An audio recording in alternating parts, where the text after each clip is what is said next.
back.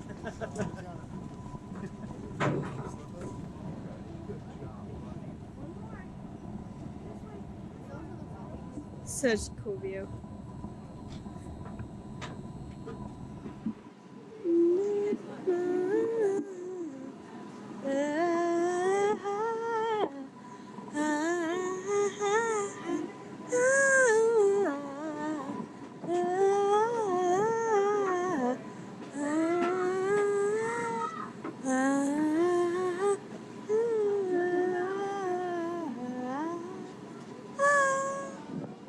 Hey everybody, I'm back. I know we haven't taken off yet, but I just wanted to show you guys this bridge.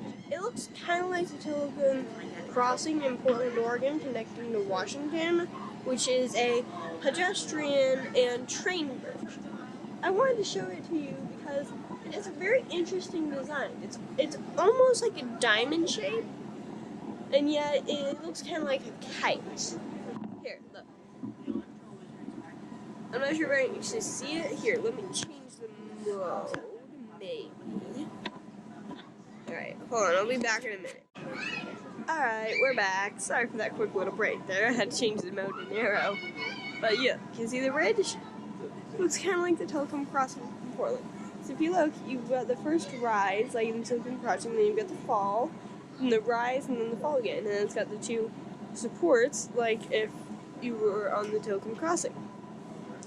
I think it's really cool. We drove over it earlier, so this one's for cars, unlike Telephone Crossing, where it's only Amtrak and a people bridge.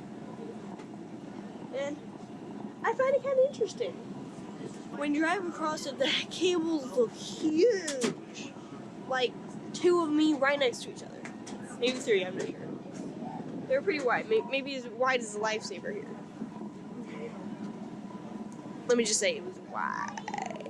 We are currently, I think we might be backing up, I'm not entirely sure. Either way, I think we're about to go. Look at that, Captain's grabbing the wheel. Right, well, we're not really doing anything right now, even though it feels like we're moving backwards, but we're not. We're not doing anything. Oh, I think I'm gonna let you guys go for the moment. I'm sorry, I have a bad habit right now of not looking into the camera. I was trying to say habit and camera at the same time, so the camera, like, camp it. That's not what I said, is it? Whatever. Well, I guess I'll see you guys later then. Goodbye!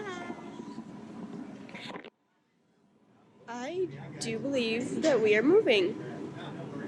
We are certainly moving away from the dock. So I'm giving you a view of the floor. But I'm doing it with good reason. Here we go.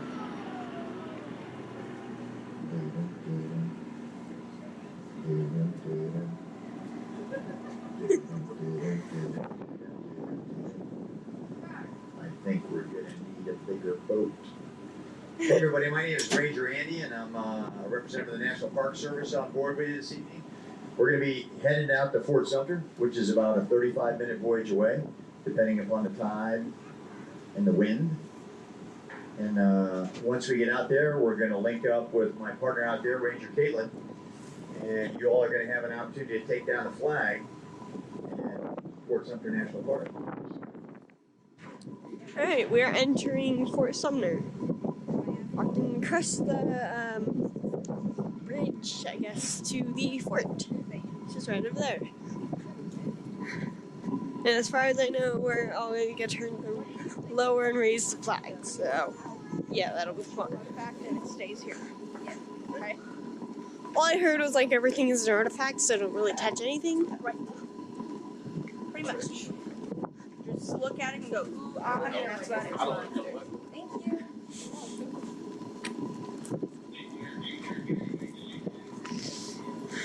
Okay, so this is what it must look like then. What it used to look like. That is what it looked like in April of 1861. Yeah, so they have all their big cannons up front here to go boom and try to knock the wind out of you. That's where we just were. Yeah. Oh, yep, because we entered on the side and then walked over here, so yep. That's right where we just were. That looks like a space flag. Here, come here. Hunter. Hunter, look at this. Look at that. 13 inch water. Wow. Ooh, look at this one. Can you imagine how heavy this thing is? 400 pounds. 15-inch solid shot. Wow. Yeah, there's no way I would be able to do that. Holy cow. Why didn't they have it strapped in like that? Ah! 12-pound rifle bullet. What? Yeah, let's go look at some more. I've got a growth very suddenly. Oh, my growth left me. This must have been the old flag that they used to fly here. That's a very messy star system. What do you think the wind speed is at the top of the pole? I'm gonna say probably maybe 30 miles? 40 miles an hour, Tyler? Oh, it's a chasing game now.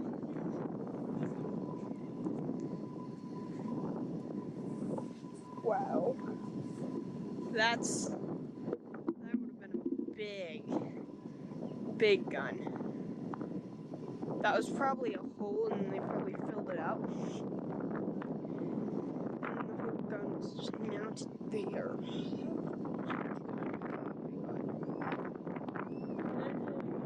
out that way. Fort Sumter. So why Fort Sumter? Fort Sumter is a direct result of the War of 1812. During the first year of that war, the U.S. Navy sailed up into Canadian waters and burned part of what is now Toronto, Canada. So during the second year of that war, the Royal Navy reciprocated, sailed up to Chesapeake Bay and burned the Capitol and the White House. So our nation's leadership said enough of that. And they authorized about 4 dozen forts to be built around the coast of the United States to protect vulnerable port cities. They start in Maine, come all the way down the East Coast, including Fort Sumter. Go to the tip of Florida, across the Gulf, all the way to the West Coast, and the one that's farthest from where we are right now is called Fort Alcatraz in San Francisco Harbor. So it was a coastal defense fort long before it became a movie set. Where do you put a fort? You put a fort somewhere based on the range of the guns that you intend to employ from the fort. So at the time, the 1830s, 40s, and 50s, the most common cannon was called a 42-pounder. It fired an iron cannonball that weighed 42 pounds. And we passed 2 of those as we walked in the main gates of the fort. Already existing were the 2 forts that we talked about on the boat. Fort Johnson, that was finished right after 1700 by the British during the colonial era. And Fort Moultrie, that was built by colonials for the first time in 1776. Those 2 forts from each other are about 3 miles apart. So when you have 1.5 mile guns that are 3 miles apart, there's some dead space there. So that described for the engineers where this man-made island was going to be constructed. 70,000 tons of granite and other hard rock thrown over the side by enslaved Africans took more than 10 years just to make our little 2.5-acre island. And then after that, at least 3 million bricks, for which we have invoices, were used to build up the walls of the fort. Remember I said the walls go up to the red stripe on the flagpole, originally. All right, so let's switch gears a little bit. Let me give you something to think about when we're taking this flag down here in about 2.5 minutes. You know, when we walked in the fort and you looked up at that flag, if you recognized it, you said, oh, that's the flag of the United States of America. That's an objective way of looking at things. No argument. Everybody comes up with the same answer. Subjectively, each of us look at that flag a little bit differently. Maybe you're an American citizen. Maybe you're a naturalized American citizen. Maybe you're not an American citizen. Maybe you're from somewhere else. Maybe you fought in combat with that flag on your shoulder. That's what I mean by subjective. What I'd like to challenge you each to do is pull your feet out of your shoes and slide them into somebody else's. Try and appreciate a different viewpoint for just a minute. Try and feel the way that they might. Let's start with that wealthy slave and plantation owner. It's 2 days after Christmas in 1860. You've been part of the independent Republic of South Carolina for a whole week. Abraham Lincoln has been elected but not yet inaugurated. You're standing on the veranda of your high-end townhouse downtown, looking out at this massive Game of Thrones looking fort. Huge walls, a mile of water, 360 degrees around it. And you're wondering how this whole secession thing is going to change your spot at the tippy top of the social and economic pyramid. While you're thinking about that, because it's a cool December day, you're quite happy when a cup of hot coffee comes out to you on a tray carried by your house slave. Slide your feet into the shoes of that enslaved African, if he or she even had shoes. You know something's going on because you've heard your master talking about it. You'd love to grab the paper and read the details. But alas, you can't read because teaching an enslaved African to read or write is against the law.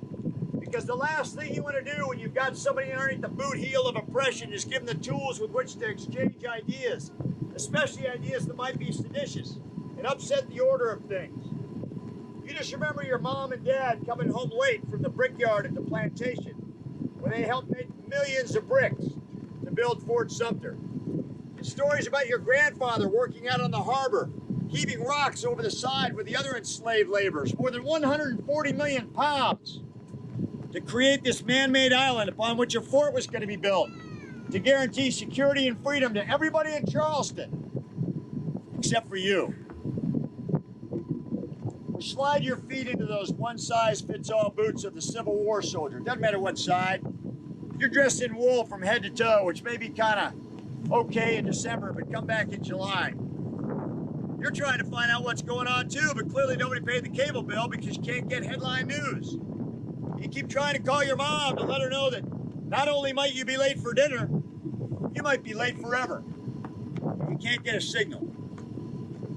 If you could do that, appreciate somebody else's perspective, then I would tell you you're on the road to understanding one of the things that makes the United States really special. And that's diversity. What diversity is not is where you're born or what color your skin is or what language you speak or what you choose to worship.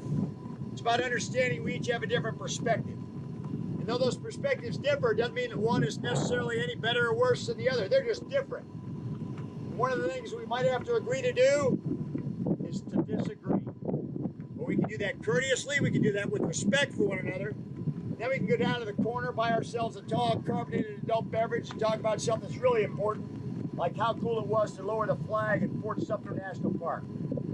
So for those of you that would like to help out, come on up here and form a couple of lines underneath this flag, facing the flagpole.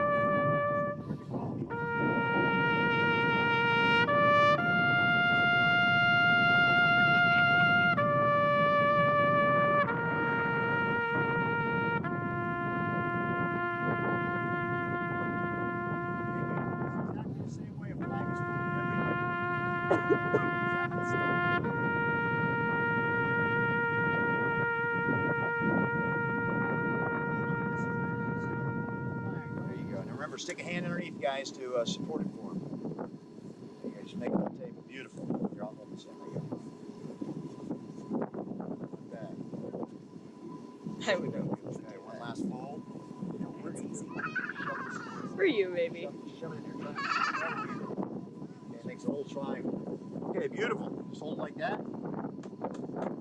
Turn around so I can see. Oh, just hold it so I can't see any of the stars. That's right. If you guys want to have your picture taken, just come on up here. We'll form a line. Come on up here, sir. Hi. Hello, black viewers. This current video is going on like 20 minutes and 25 seconds. Let's see this area here. Okay, so all this has just been dug up, which is pretty cool.